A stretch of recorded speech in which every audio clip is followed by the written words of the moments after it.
30 años de silencio. Ni una sola memoria.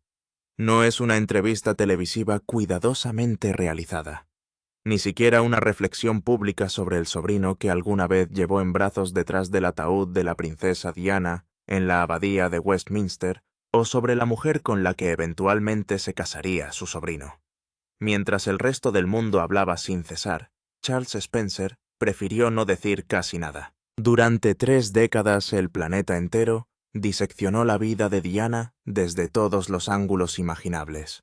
Su historia fue analizada, dramatizada, comercializada y contada por periodistas, cineastas, autores, comentaristas y plataformas de streaming, hasta convertirse en una de las vidas más examinadas de la historia moderna.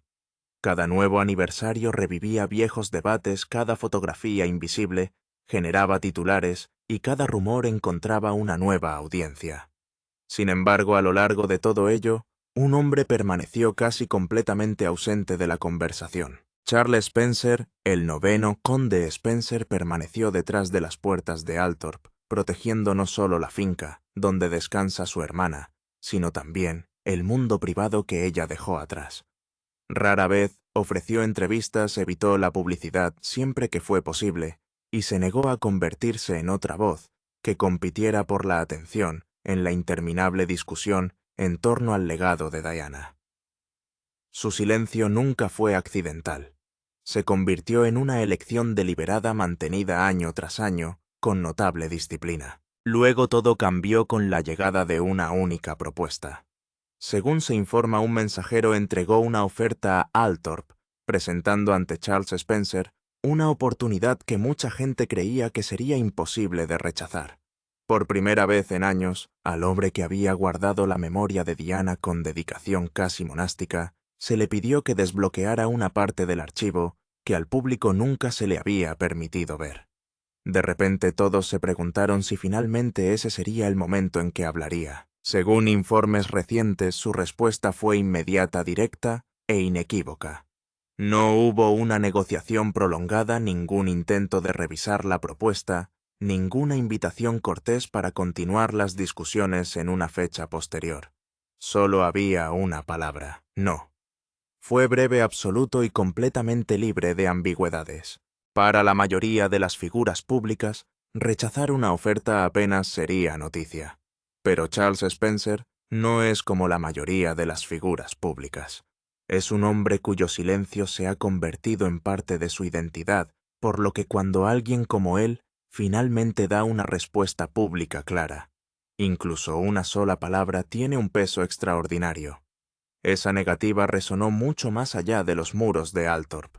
En cuestión de días, los comentaristas e historiadores reales intentaban comprender exactamente qué significaba su decisión. Reconocieron que se trataba de mucho más que un proyecto documental o un acuerdo comercial fallido. Algo mucho más grande se había desarrollado. Charles Spencer había trazado un firme límite público en torno al legado de Diana, dejando inequívocamente claro que algunas partes de su vida simplemente no estaban a la venta. Muchos observadores vieron la decisión como una declaración del último pariente consanguíneo directo que siempre ha actuado como tutor privado de Diana. A lo largo de su vida, Diana vivió bajo la implacable atención pública, constantemente perseguida por fotógrafos periódicos y la fascinación mundial. Su trágica muerte en París quedará para siempre ligada a esa presión abrumadora. Ahora, décadas después, su hermano parecía decidido a que la historia no se repitiera de otra forma. Su negativa pareció enviar un mensaje poderoso. Existe una diferencia entre preservar el legado de alguien y convertir ese legado en otro producto comercial. Hay una diferencia entre recordar a una persona con dignidad y reenvasar continuamente su vida para el consumo público. Charles Spencer parecía decidido a defender esa distinción independientemente de lo atractivos que pudieran haber sido los incentivos financieros. Para muchos observadores reales, las personas más directamente afectadas por esa decisión no eran necesariamente miembros del propio palacio. En cambio, la atención se centró rápidamente en el príncipe Harry y Meghan, que viven a miles de kilómetros de distancia en Montecito, California. Ya sea justa o injustamente, los comentaristas comenzaron a preguntar si la negativa de Spencer reflejaba indirectamente sus puntos de vista sobre el uso público continuo de la imagen y la historia de Diana. Esas preguntas se difundieron casi de inmediato. Para comprender por qué esa única palabra tiene una fuerza tan extraordinaria, es necesario comprender al hombre que la pronunció. Charles Spencer nunca ha buscado el tipo de perfil público del que disfrutan muchos otros miembros de la aristocracia británica. De hecho, la mayoría de las personas que reconocen su nombre recuerdan solo un momento público decisivo. Todo lo demás ha permanecido en gran medida oculto a la vista. Ese momento inolvidable llegó el 6 de septiembre de 1997. Dentro de la abadía de Westminster, 2.000 millones de personas en todo el mundo presenciaron el funeral de Diana y fueron testigos de una de las ceremonias reales más emotivas de la historia moderna. Frente a esa enorme audiencia global, estaba Charles Spencer, vestido con un traje oscuro hablando con notable compostura, a pesar de sentir un dolor inimaginable. Su voz permaneció controlada, pero era imposible pasar por alto la emoción detrás de cada frase.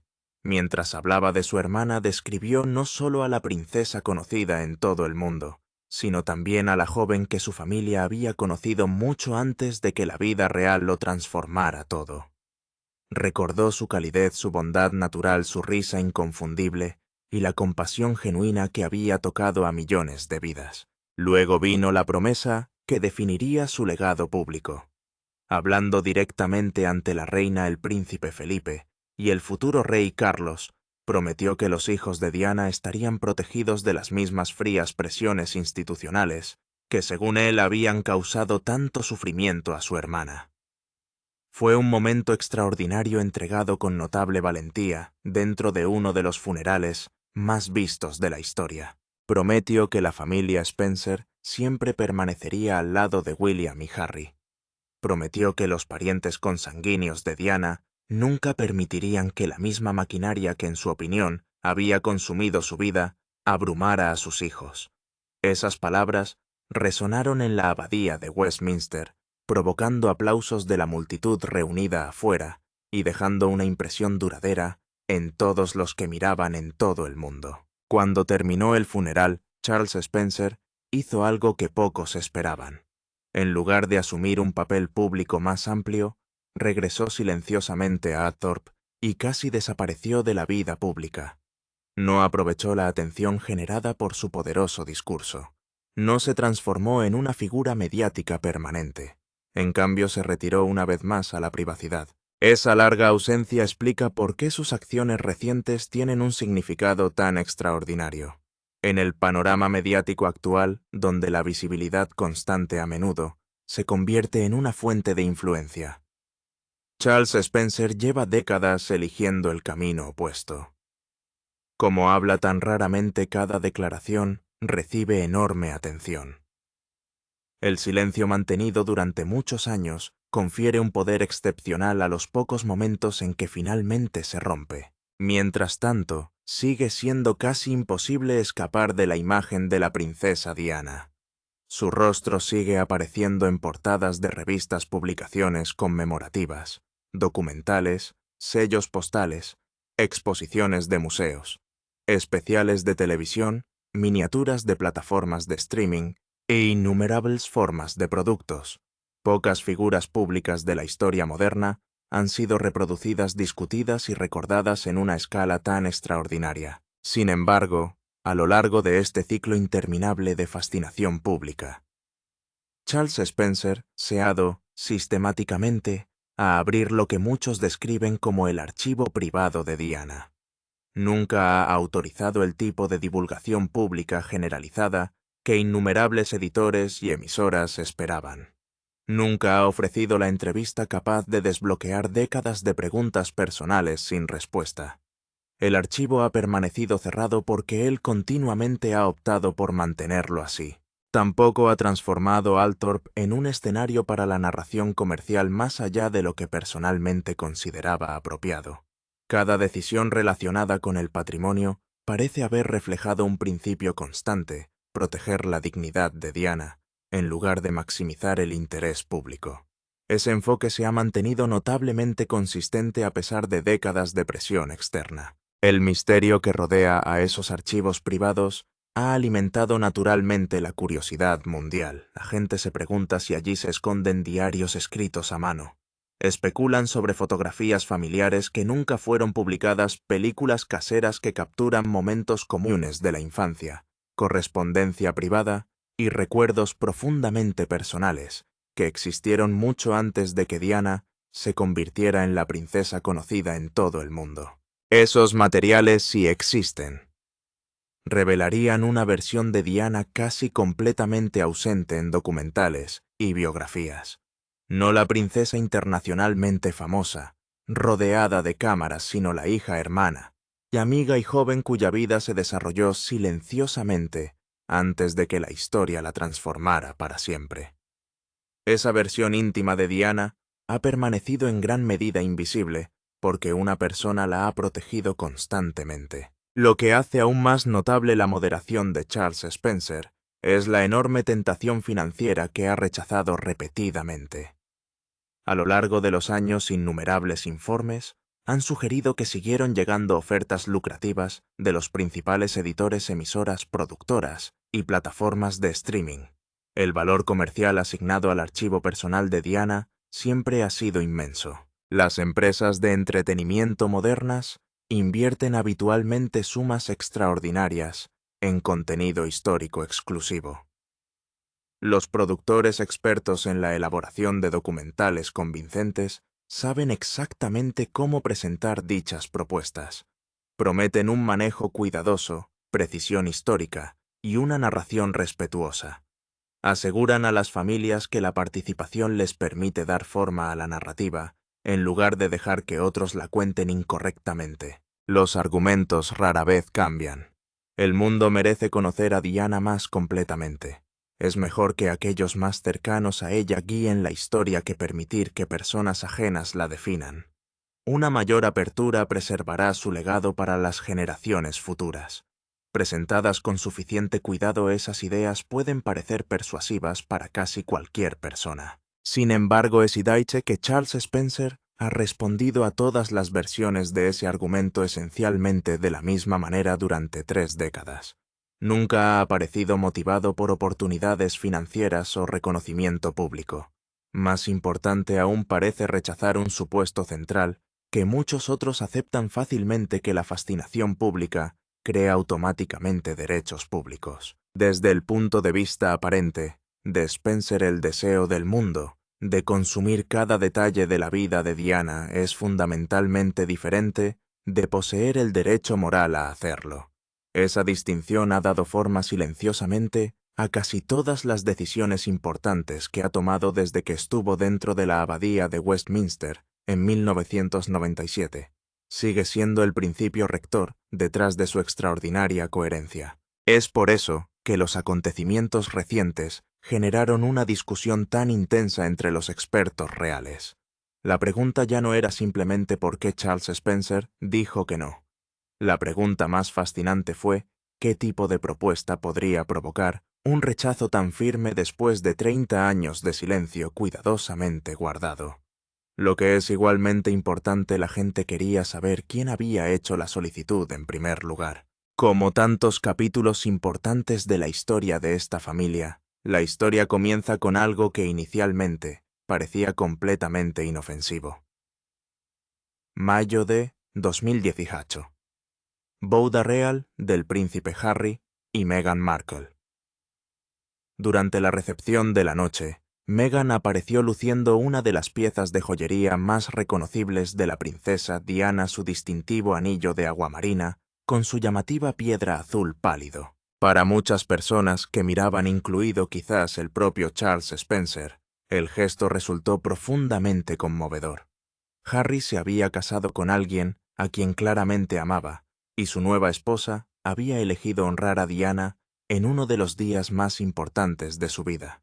Parecía un recuerdo, parecía respeto, parecía como si una familia llevara adelante a la familia. Sin embargo, a medida que pasó el tiempo, comenzaron a aparecer públicamente más piezas de joyería de Diana.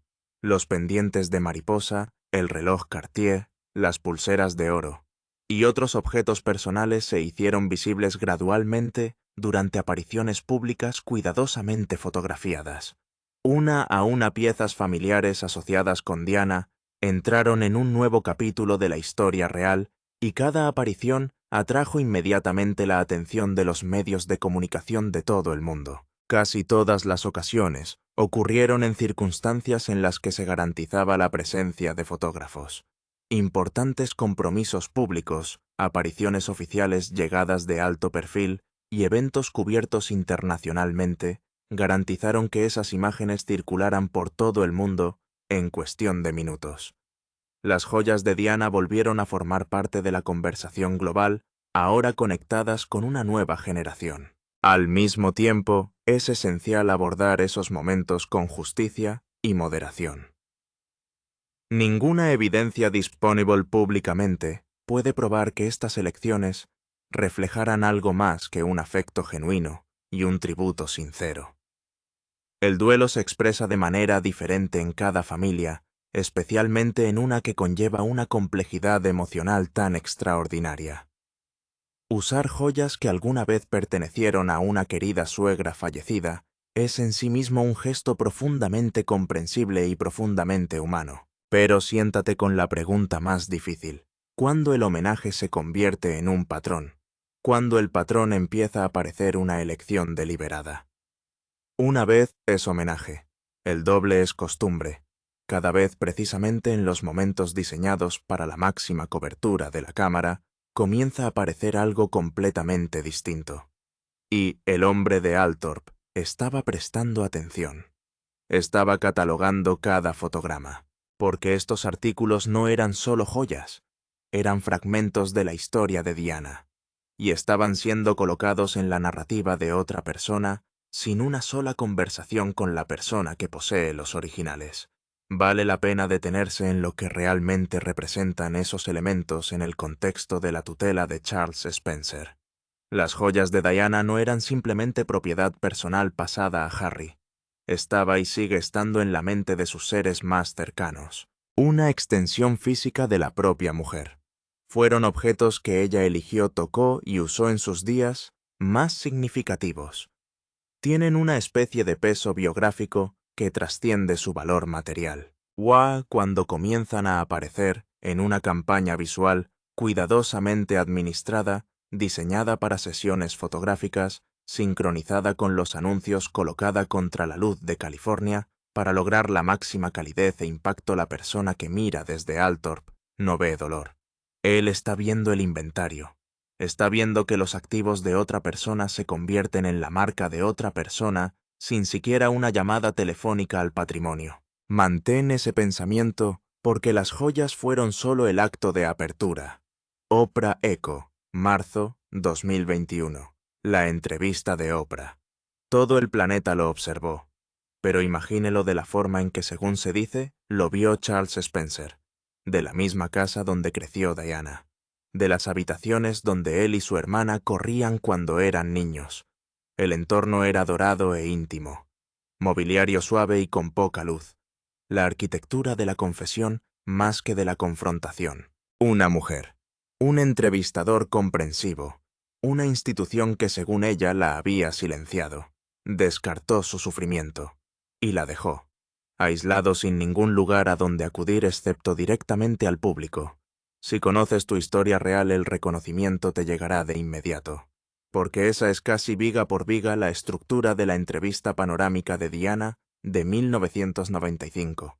He aquí por qué esto es tan importante. Una esposa real, aislado dentro de la institución, hablando de un aparato palaciego que estaba sordo a su dolor, todas las puertas interiores cerradas.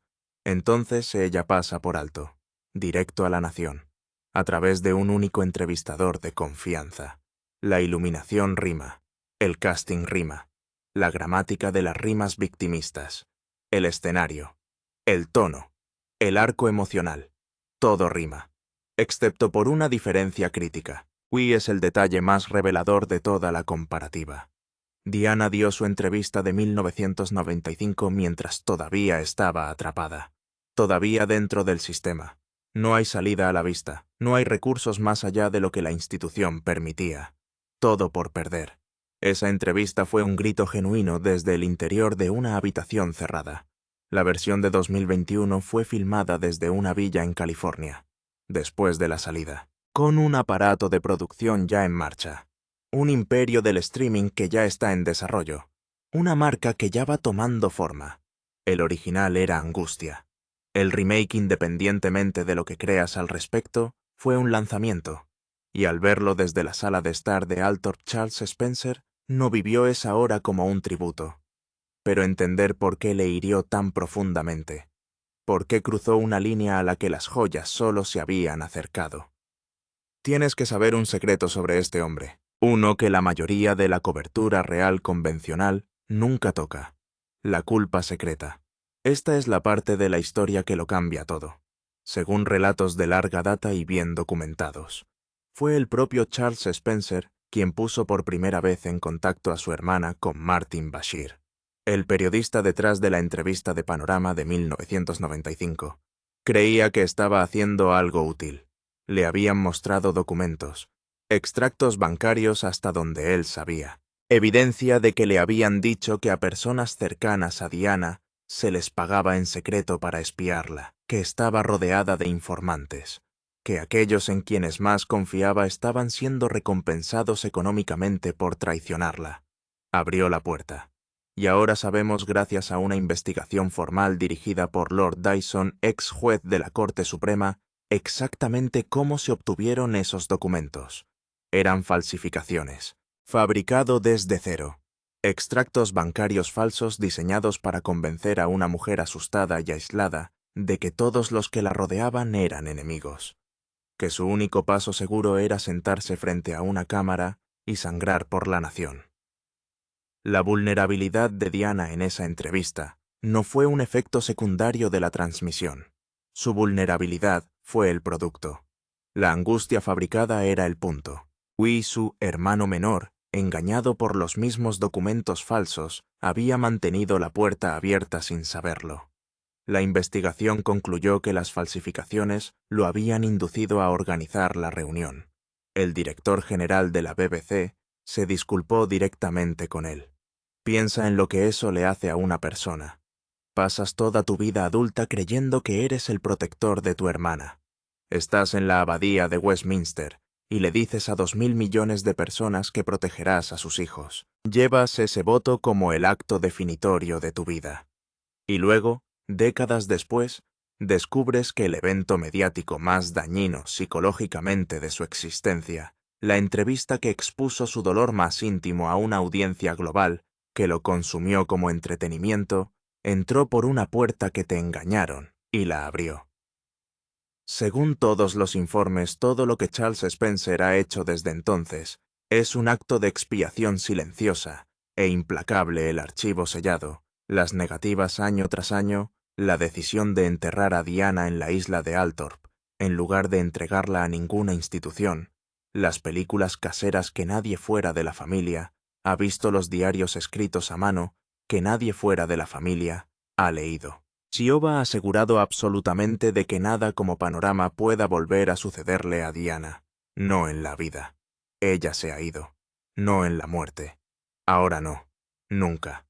Y al hacerlo logró algo que casi ninguna figura famosa de la era moderna ha logrado. Él protegió su misterio. Existe una Diana real desprotegida, plenamente humana, privada, que el mundo nunca llegó a consumir. Ella sobrevive solo porque un hombre seguía diciendo que no, incluso cuando el mundo entero seguía preguntando. Es realmente difícil exagerar el peso de ese logro. En una era en la que toda correspondencia privada acaba apareciendo, en la que los albaceas monetizan las propiedades, en la que los niños venden las cartas de sus padres y los hermanos venden los secretos de sus hermanos. Charles Spencer ha mantenido un cordón de privacidad alrededor de su hermana que se ha mantenido durante casi 3 décadas. Los biógrafos lo han intentado, las emisoras lo han intentado editores con chequeras muy grandes. La respuesta es siempre la misma. No encontrará un archivo comparable. Está cuidadosamente protegida, está imperturbable durante mucho tiempo, pertenece a cualquier persona de la magnitud cultural de Diana en cualquier parte del mundo. Es en un sentido significativo la persona más famosa de su generación, cuya vida interior sigue siendo realmente desconocida. Y eso no es un accidente. Ese es el trabajo de un hermano. Así que imagínelo sentado en su silla cuando llega un mensajero con una propuesta que lo quiere todo. El terreno de juego.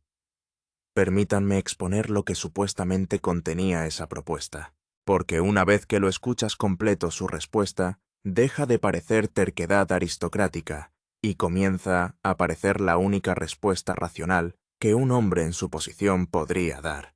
El concepto era un documental de gran aniversario para 2027, que marcaría los 30 años desde París. Emocional. Cinematográfico. Pretende ser definitivo, encabezado por el propio hijo de Diana.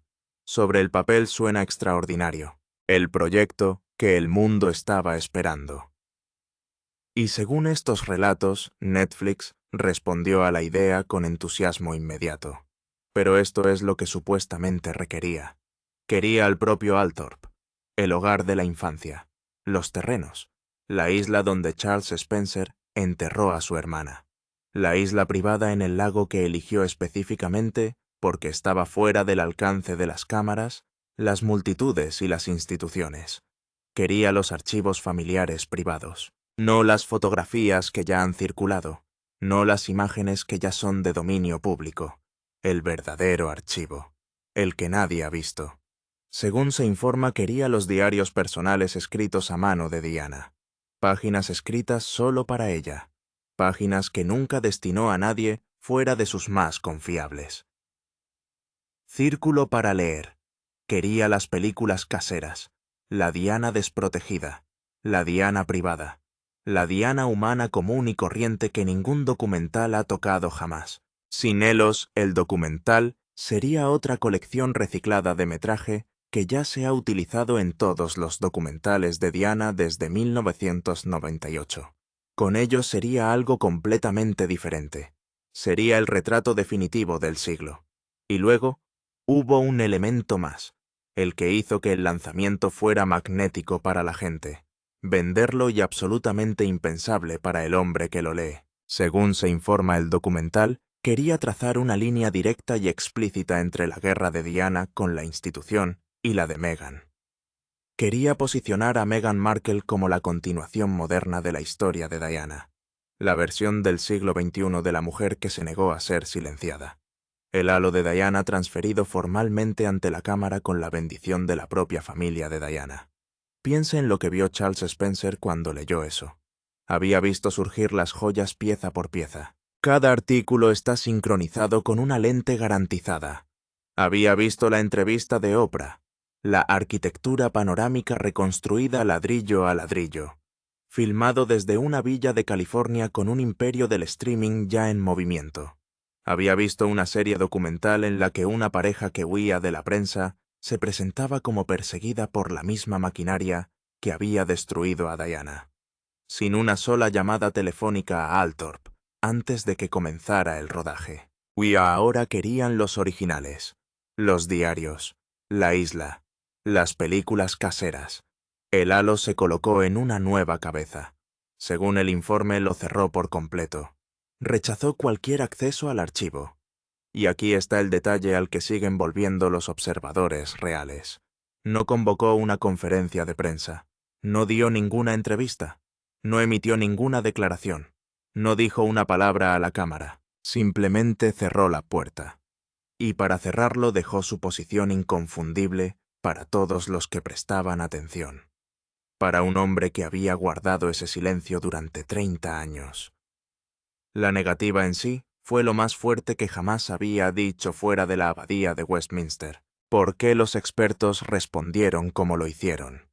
En cuestión de días, según informes recientes, los comentaristas reales estaban enmarcando la negativa en términos mucho más allá de una negociación comercial fallida.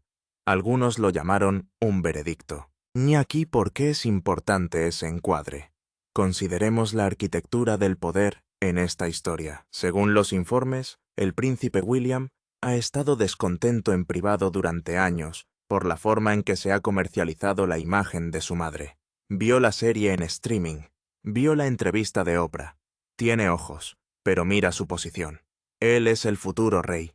Cada movimiento que hace conlleva consecuencias institucionales. No puede bloquear públicamente los proyectos de su propio hermano sin fabricar un titular sobre la censura palaciega y una familia en guerra.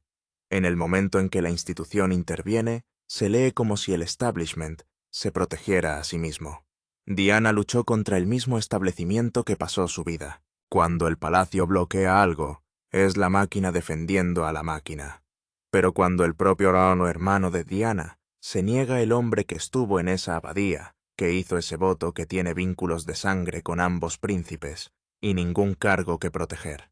Eso es algo completamente diferente. Eso es honor familiar. Y nadie en el aparato de comunicaciones de Sussex puede tergiversarlo.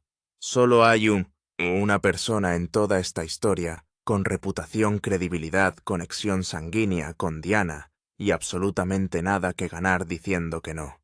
Ningún papel palaciego, ninguna lealtad institucional, no hay imagen pública que proteger, ningún libro para vender. La única persona que podía trazar esta línea sin que se convirtiera en un arma contra la corona era la única persona que nunca necesitaba hablar con nadie. Y los observadores reales se dieron cuenta.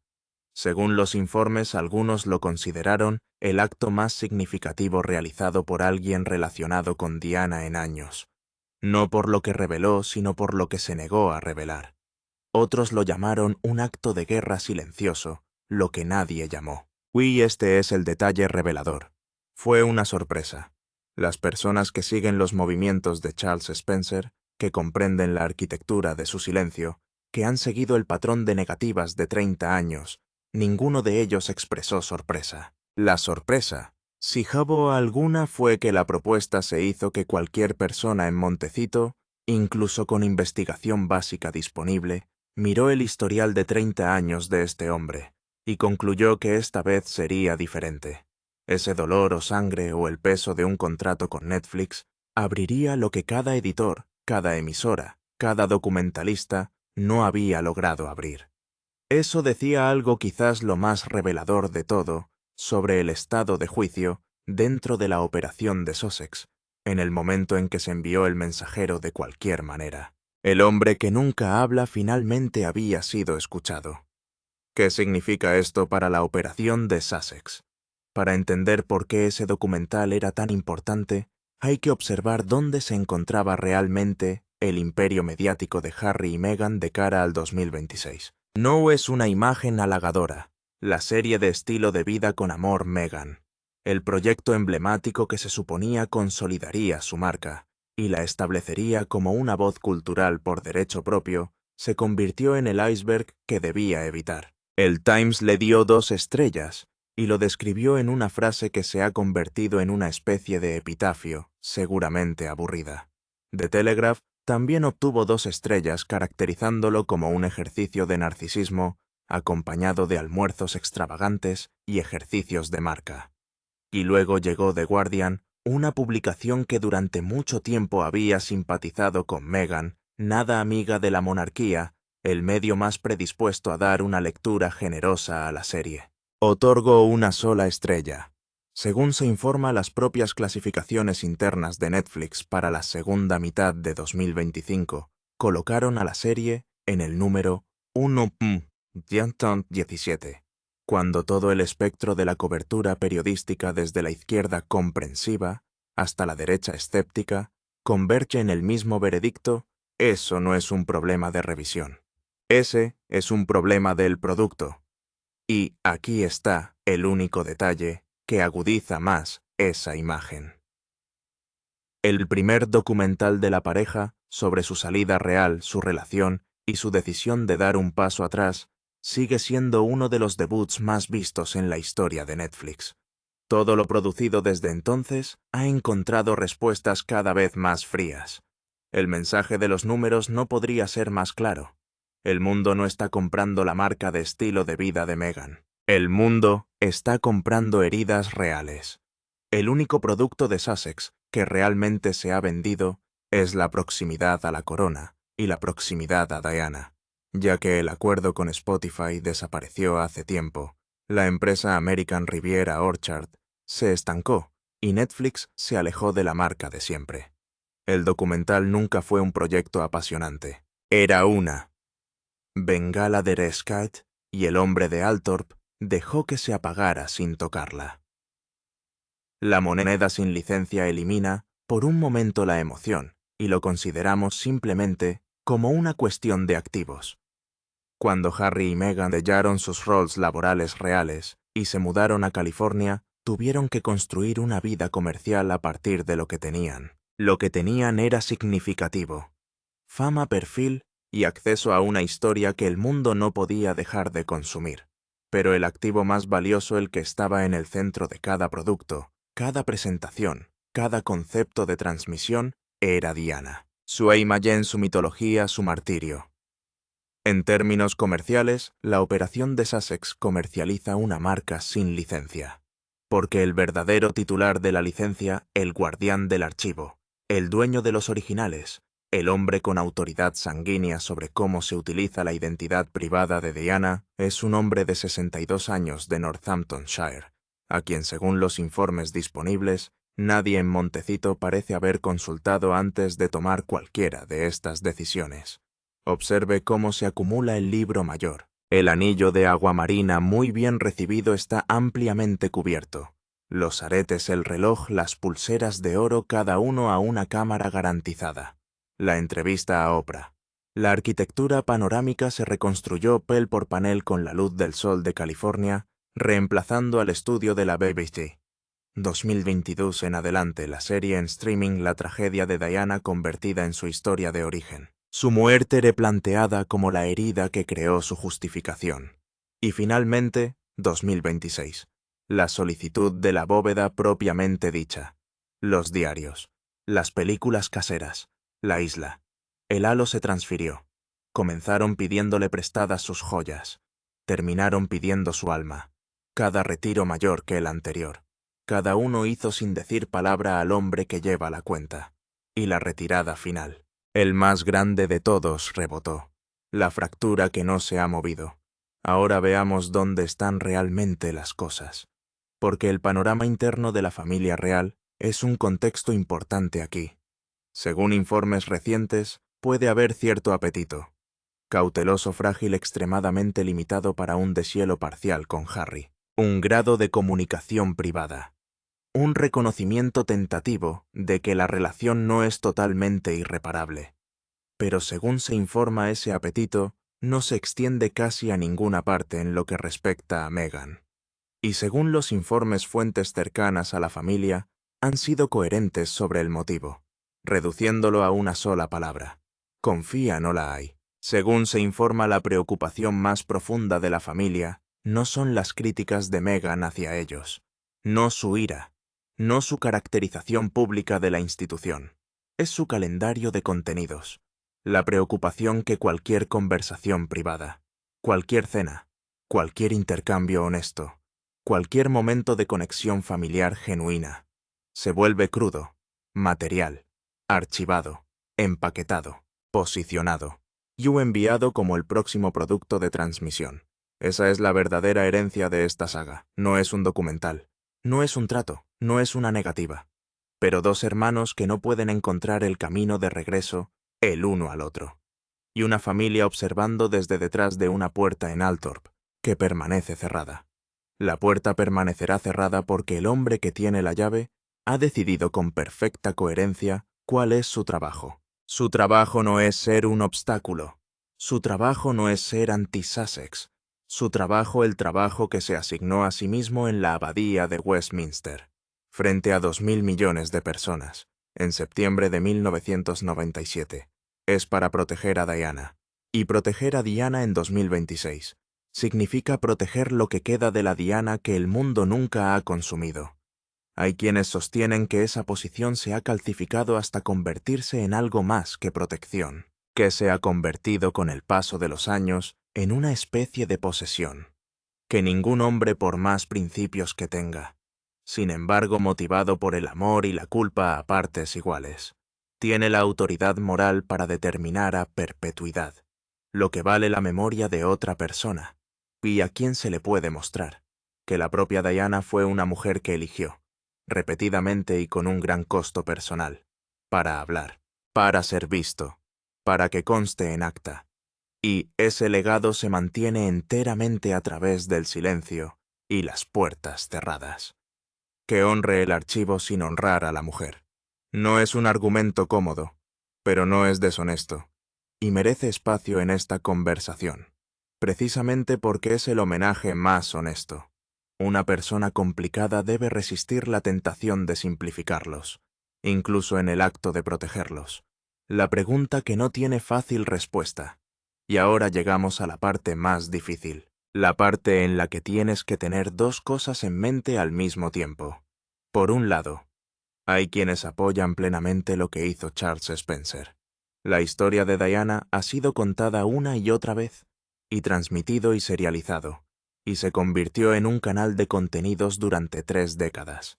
Otro documental, particularmente uno, diseñado para coronar a un sucesor y servir como plataforma comercial, se abarataría, en lugar de honrar el peso de su muerte real. El 30 aniversario de su fallecimiento debería ser una reflexión privada. No es un estreno con un plan de marketing. Y nadie, ni siquiera su hijo, tiene derecho a acceder al archivo privado de otra persona, para construir su propia marca. Pero luego está el otro lado, y merece una audiencia genuinamente honesta. Harry era su hijo. Caminó junto a ella a través de las salas del hospital y refugios para personas sin hogar, cuando era lo suficientemente pequeño como para que ella tuviera que tomarle la mano para estabilizarlo. La perdió a los 15 años, un domingo por la mañana, en un túnel de París, frente al mundo entero. Vivió las consecuencias, dentro de la misma institución sobre la que su tío había advertido desde ese atril. Ningún documental, sin archivo, ningún curador, por muy principios que sean.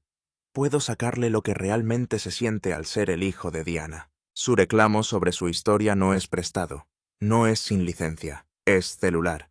Le pertenece a él de una manera que nunca pertenecerá a Netflix, o una productora, o un algoritmo de transmisión. Ambas posiciones son verdaderas simultáneamente. Ambos duelen. Así que póngase cada par de zapatos antes de decidir. Eres Guillermo, el acontecimiento más doloroso de tu infancia. La pérdida que alteró toda la forma de tu vida. Está programado como una caída de contenido, con fecha de estreno, por los socios de producción de tu propio hermano. El duelo que llevas 30 años gestionando en privado se está empaquetando para una audiencia global, sin tu consentimiento. Y no hay nada que puedas hacer al respecto. Eso no empeora el titular. Ahora eres Harry, la historia de tu propia madre. La mujer que te tomó de la mano, a través de lugares que fueron diseñados para mostrarte para qué servía realmente tu privilegio. Está siendo tratado como propiedad. Eso pertenece a los guardianes y a las instituciones, en lugar de al chico que estaba allí, el chico que la perdió, el hombre que todavía la carga. Ambas posiciones son humanas, ambos tienen peso legítimo. Y si buscas un villano en esta historia, no vive en Althorp, no vive en Montecito, no vive en el Palacio de Kensington, vive en el aparato. Eso mira los diarios escritos a mano de una mujer muerta y calcula su valor de transmisión. Vive en la maquinaria que envuelve el dolor y lo convierte en objetivos trimestrales y lanzar ventanas y extensiones de marca. Ahí es donde vive el problema.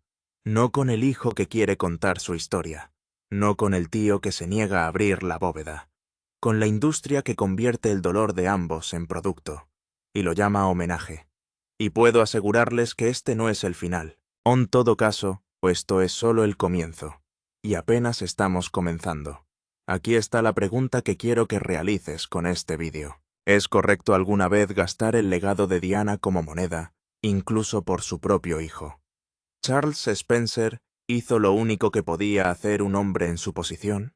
O el dolor de Harry le otorga un derecho que ningún guardián, por muy principios o motivado que sea.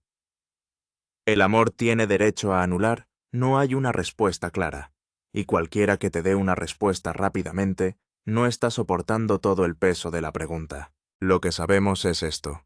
Un hombre que no había dicho nada durante casi 30 años, finalmente dijo algo, o en palabras, no en una entrevista, o una memoria, o una conferencia de prensa, en una negativa, entregado de forma privada, silenciosamente. Precisamente por ese silencio, se escuchó con más claridad que casi cualquier otra cosa que haya sucedido en esta saga. El siguiente capítulo pertenece a una operación de Sussex, que ahora se está quedando sin opciones, y con poca credibilidad ante la única persona cuya cooperación lo habría cambiado todo. Lo que hará a continuación, cómo se reposicionará, qué alcanzará, cómo contará su historia sin los originales, es una historia que todavía se está escribiendo. Una historia sin un final obvio y sin una audiencia garantizada esperando al otro lado. Y cuando se mueva estaremos aquí para hablar de ello. Si este video te hizo ver alguna parte de esta historia de manera diferente, deja tu posición en los comentarios. Los leí todos, y en una pregunta tan complicada realmente quiero saber dónde aterrizas. Suscríbete si aún no estás con nosotros, porque el próximo capítulo está por llegar, y valdrá la pena verlo.